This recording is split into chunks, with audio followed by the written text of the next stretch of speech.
and silent, why silence comes first.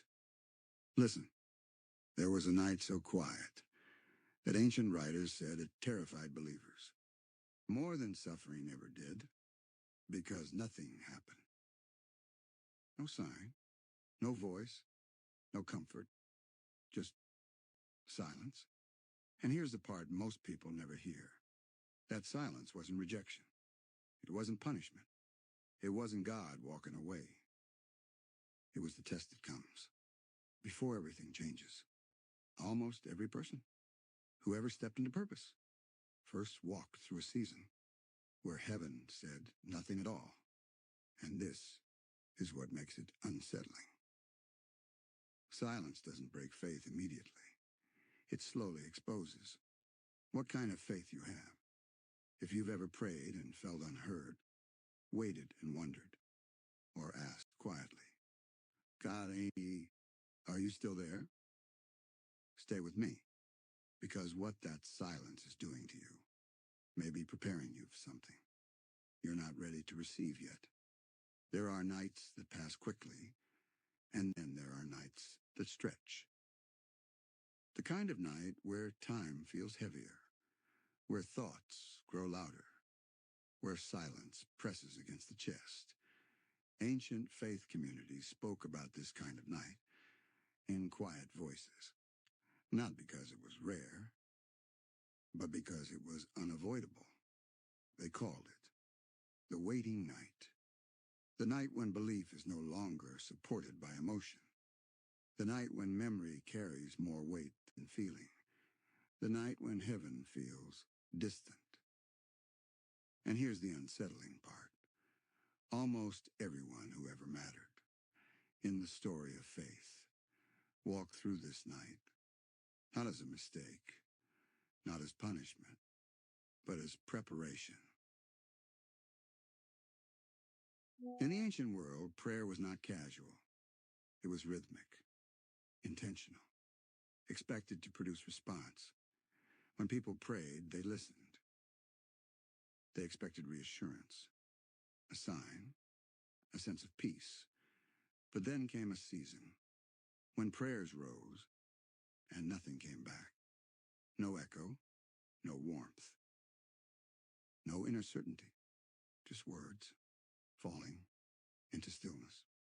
And slowly, almost quietly, a dangerous question surfaced. If heaven is silent, does that mean I've been speaking alone? Listen, this is not rebellion. This is not disbelief. This is confusion. And confusion is far more dangerous to faith than doubt.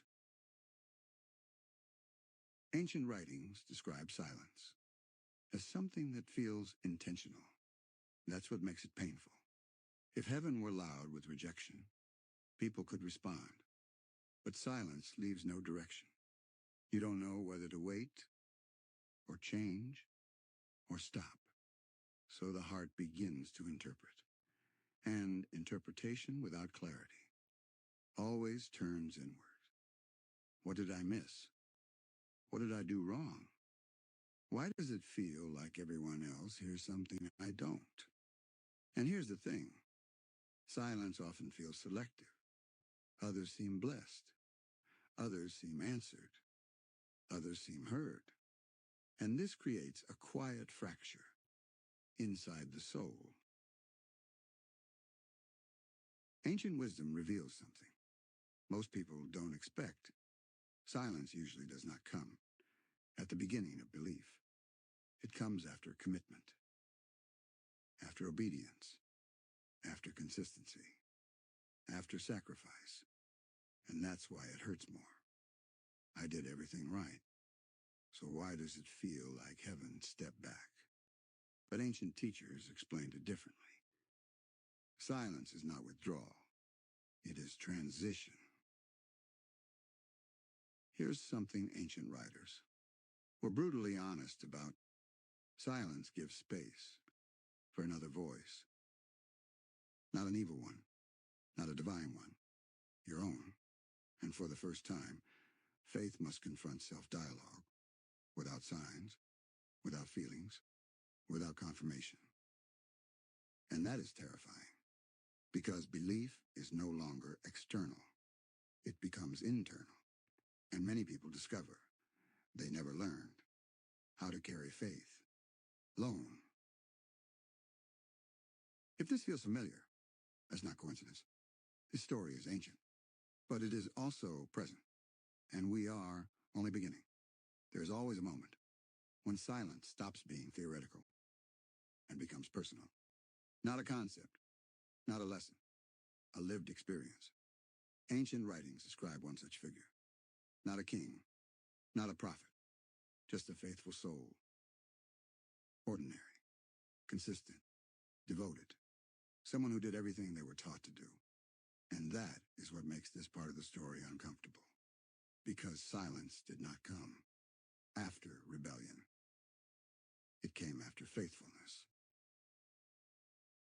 This person prayed daily, not hurried prayers, not desperate prayers, steady prayers. Morning, evening, sometimes in between. They believed faith was a relationship, and relationships required consistency. They showed up, even when it was inconvenient. They trusted, even when it was costly. And for a long time, things made sense. Life was not perfect, but it was understandable until it wasn't. The change did not arrive dramatically. There was no warning. One day, prayer simply felt different. Not wrong, just empty. The words were the same. The posture was the same, but the response was missing. At first, it was ignored. Everyone has quiet days. Everyone has distracted moments. But days turned into weeks. Weeks turned into something heavier. And slowly, an awareness formed. Something has changed. The earliest doubt was subtle. Not about God's existence, but about attention. A question whispered carefully, as if even asking it might be wrong. Am I still being heard? That question alone created guilt, because faith teaches trust, and trust should not ask for reassurance. So the question was buried. But buried questions do not disappear. They echo. Outwardly, nothing changed. The person still showed up, still prayed, still believed. But inwardly, the effort increased. Faith began requiring energy. Focus became work. Hope became intentional. And here's the quiet danger. When faith requires effort, people assume they are failing. But ancient wisdom says the opposite. Effort means growth is occurring. As silence continued, something else entered. Comparison. Others spoke about answered prayers and breakthroughs. Clarity. Their stories were sincere, not boastful, but each testimony felt like a reminder. Others were hearing something. Why not me? And this thought was more painful than silence itself. Because now silence felt selective, personal. At this stage, many people adjust their faith. They try new words, new routines, new methods. They assume silence must mean something is being done incorrectly. So they experiment. They add effort. They remove rest. They chase the feeling they once had. But the silence remains. Because silence is not about method. It is about maturity. Here is where ancient texts grow quiet, because this is where many stories end. The person begins to assume silence means distance, that heaven has moved on, that attention has shifted elsewhere, not angrily, just quietly. And the most dangerous thought forms. If nothing changes, why keep expecting anything? This is not disbelief. This is exhaustion. One night stands out in the writings, a night where prayer felt pointless, not because faith was gone, but because hope felt tired. The person sat in silence, longer than usual, not waiting for words, just present. And something shifted, not externally, internally. They stopped trying to feel. They stopped trying to understand, and for the first time, they stayed without expectation. Ancient wisdom marks this moment carefully. Not as failure, but as transition. This is where faith stops leaning on emotion and begins standing on commitment. A quiet realization settled in. I will remain, even if nothing changes. This decision was not dramatic. It was simple, but it was costly, because it meant staying, without reward. Ancient teachers believed this moment reshaped the soul, because faith that survives, without feedback, becomes unshakable. It no longer depends on outcomes. It no longer collapses under delay. It becomes anchored, and anchored faith can carry weight. Something subtle happened after that night. Not answer, not signs, but peace.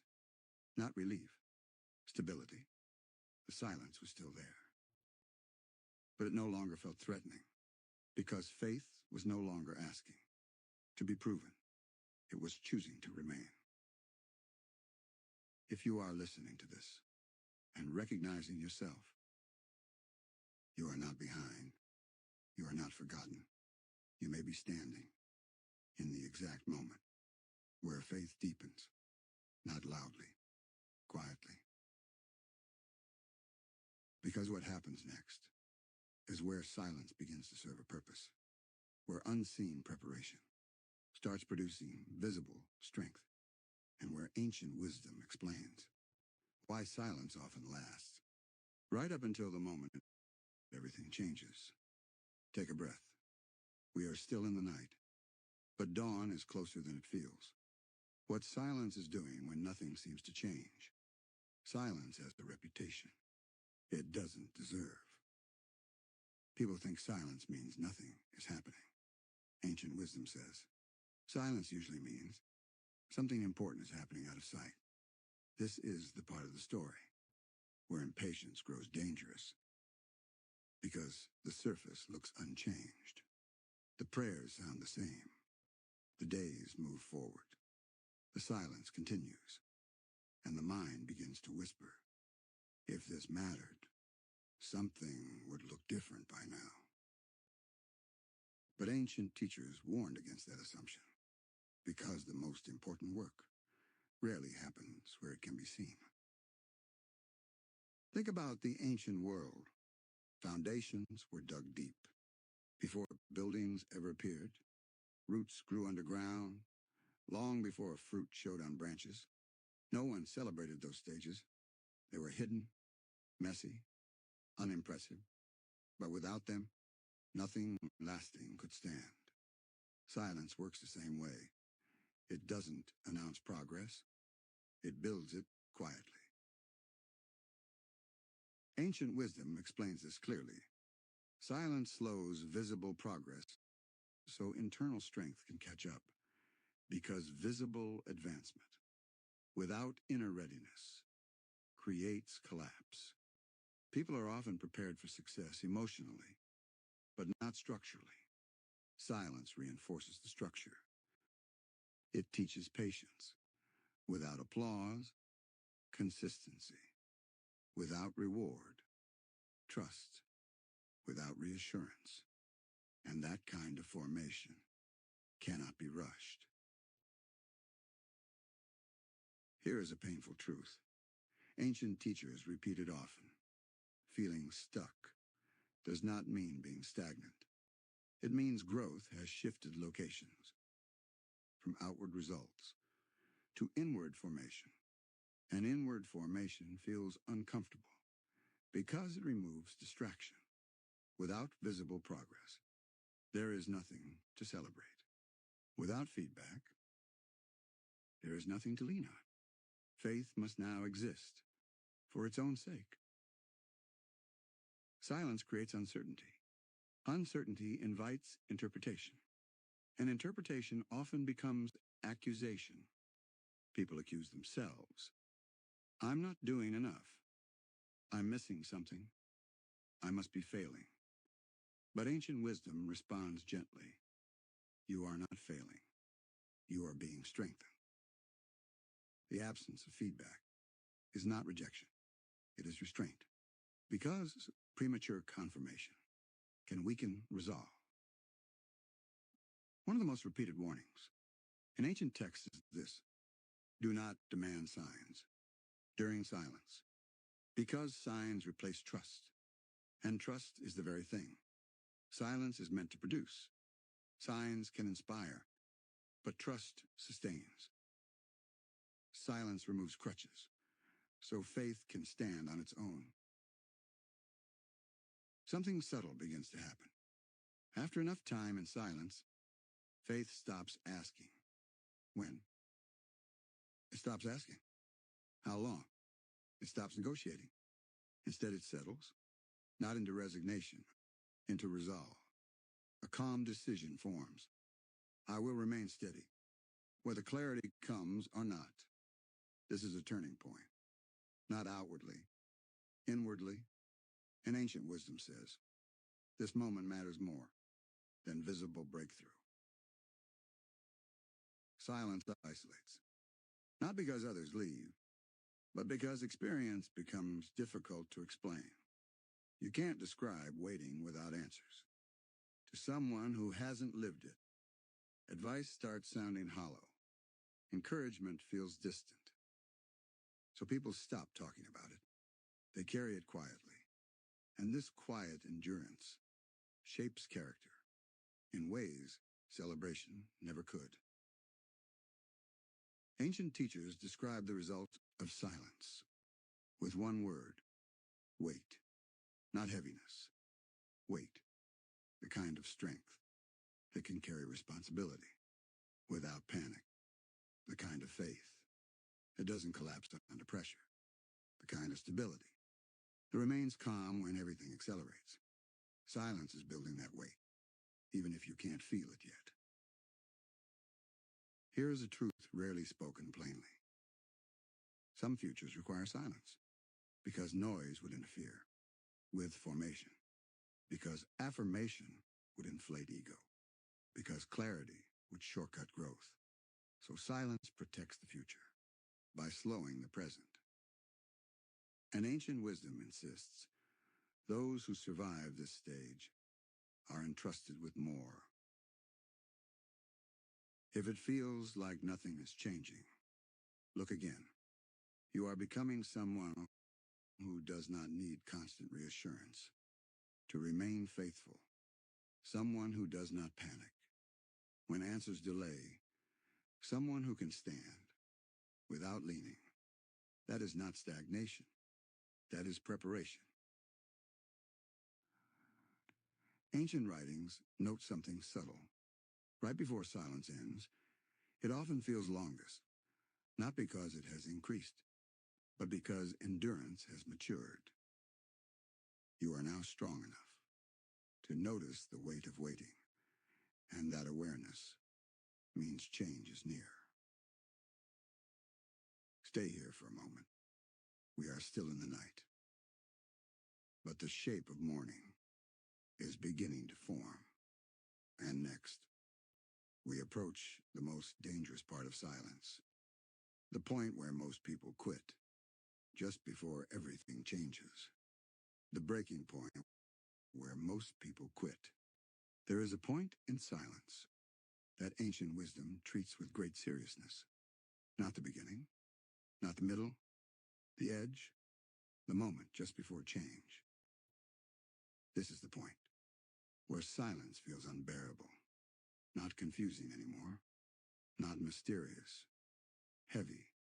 This is where endurance is tested, not by difficulty, but by duration. At this stage, the question changes. It is no longer, why is this happening? It becomes, how long will this last? That question carries exhaustion inside it. Because it is not curiosity speaking anymore. It is fatigue. Ancient writings describe this moment clearly. Faith is still present. Commitment still exists. But strength feels thin. And thin strength is dangerous. Ancient teachers warned that most people do not fail at the start. They fail near the end, because beginnings are fueled by hope, and endings are fueled by relief. But the middle, the edge, that is fueled by nothing, except decision. And decision without emotion is one of the hardest human experiences. At the breaking point, a quiet thought appears, not loud, not dramatic, reasonable. It sounds like this. You've waited long enough. You've proven your faith. It wouldn't be wrong to stop expecting now. This voice does not attack belief. It offers rest. And that is why it is so convincing. Ancient wisdom makes a careful distinction here. Rest restores. Release abandons. At the breaking point, many people confuse the two. They believe they are choosing peace when they are actually choosing distance. They don't stop believing. They stop leaning forward. They settle. And settling feels safe. But it quietly closes doors. Outwardly, this stage looks calm. No crisis. No breakdown. Just quiet adjustment. People still function. Still live. Still believe. But inwardly, something changes. Expectation loosens its grip. Hope steps back. Faith becomes passive. And ancient wisdom treats this as the most tragic outcome of silence, because it happens just before silence was meant to end. Here's the truth ancient teachers emphasized. Silence does not end. When faith feels comfortable, it ends. When faith becomes stable, comfort seeks reassurance. Stability does not need it. And only stable faith can carry what comes next. So silence stretches until faith stops shaking. At the breaking point, a rare choice is available. Not dramatic, not heroic, quiet. The choice to remain without explanation, to continue without reward, to trust without timeline. Ancient writings say, this choice is what separates those who witness transformation from those who merely believe it exists. Something subtle follows this choice. Not answers, alignment. Faith and identity begin to match. There's no longer tension between belief and waiting. They coexist. And when that happens, silence loses its power to intimidate. It is still present, but it no longer controls direction. Ancient wisdom notes a pattern. When people reach this stage and choose to remain steady, circumstances begin to shift. Not always visibly at first, but momentum returns. Doors loosen. Resistance weakens. Because the person has become someone who can be trusted with what is coming. If you feel like you are at the edge, tired of waiting, tired of wondering, tired of hoping carefully, you are not weak. You are close. Closer than you realize. Because what comes next is not silence breaking gently. It is silence breaking suddenly. And ancient wisdom says, when that moment arrives, everything accelerates. Stay steady. The night is almost over. When silence ends, the sudden shift. Ancient wisdom is very specific about this part. Silence does not fade away slowly. It does not dissolve gently. When it ends suddenly.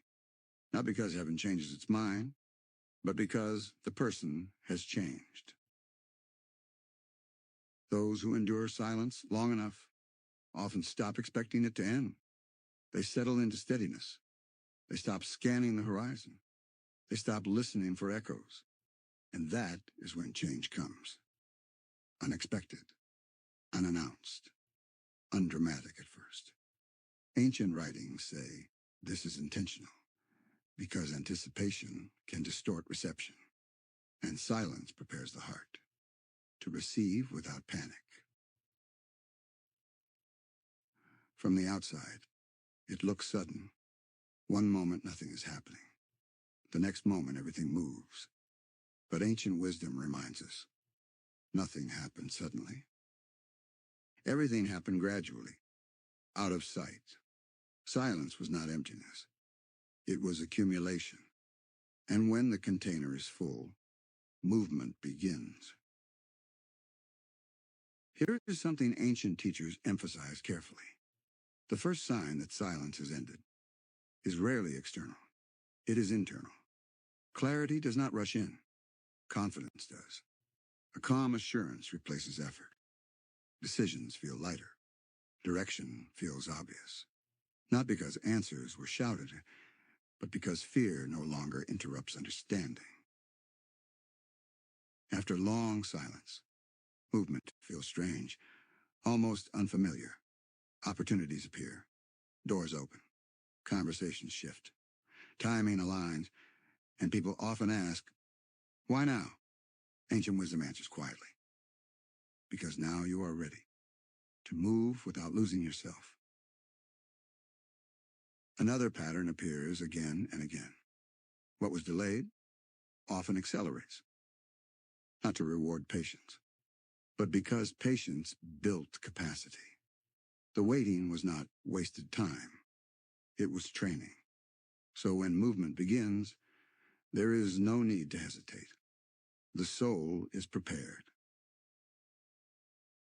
Before silence, faith leaned on reassurance. After silence, faith stands on trust. Before silence, identity was tied to outcomes. After silence, identity is anchored. That difference changes everything, because now blessings no longer overwhelm. They fit. When silence ends, others may not notice immediately. They see results. They don't see transformation. They assume luck, timing, coincidence. But you know better. You remember the nights, the questions, the edge, and that memory keeps humility intact. Ancient writings say, those who pass through silence rarely celebrate loudly. They move steadily. They speak softly. They appreciate deeply because they understand how fragile faith once felt and how strong it has become. Here is a final truth ancient wisdom preserves. Once faith has survived silence, silence loses its threat. Future quiet seasons may come, but they do not intimidate, because now you know what silence is capable of producing, and you no longer fear it. If you are still waiting, silence has not missed you. It is finishing its work, and when it ends, you will not need to rush. You will be ready. Because the story does not end with silence breaking, it ends with understanding what silence was shaping all along. And that final realization changes how you live forward. Breathe. The night has shifted. Morning is no longer a question. Why silence came first. The final revelation. At the end of silence, ancient wisdom does not rush to explain. It invites reflection, because silence was never meant to be understood in the middle of it, only afterward. Only when the soul has changed enough to recognize what was happening all along. For a long time, the question was, why is heaven silent? But ancient teachers say that was never the real question. The real question was, What is silence creating? Because silence does not remove faith. It refines it. It removes what is fragile and leaves what is true. Silence came to remove dependence. Dependence on feelings, dependence on signs, dependence on constant reassurance. Those things are not wrong, but they are temporary. And ancient wisdom teaches that destiny requires something permanent. So silence stripped faith down to its core, not to weaken it, to make it durable. While nothing appeared to change, something essential was forming. Stability, a faith that does not panic, a trust that does not rush, a hope that does not collapse under delay. Silence was not withholding answers. It was building capacity, because answers carry weight, and weight requires strength. Here is the truth ancient wisdom repeats. Without exception, silence always comes first, because clarity is dangerous. Without character, breakthrough overwhelms what silence prepares.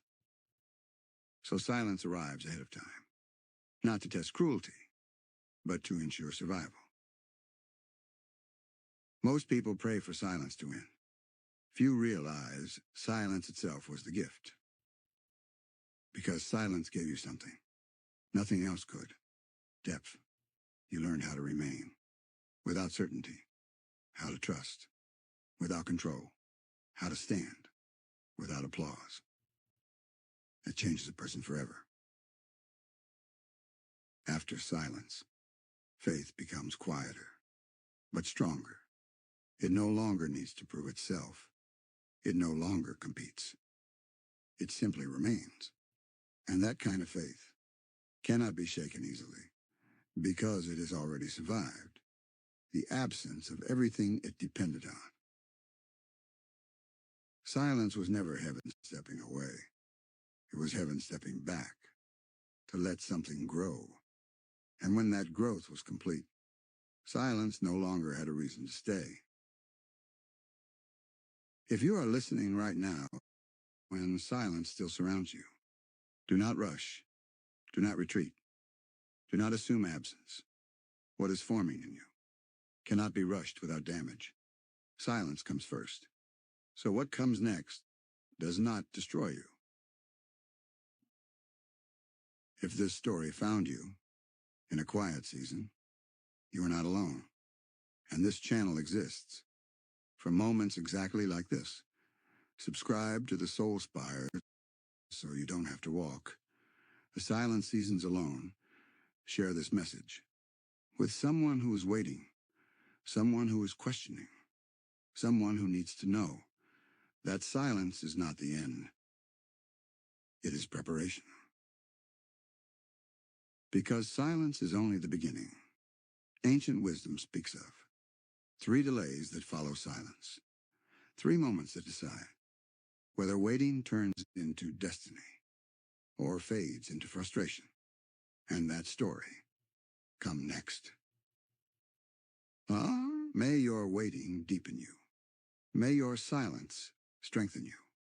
May your faith remain steady even when answers take their time. And when the moment comes, may you be ready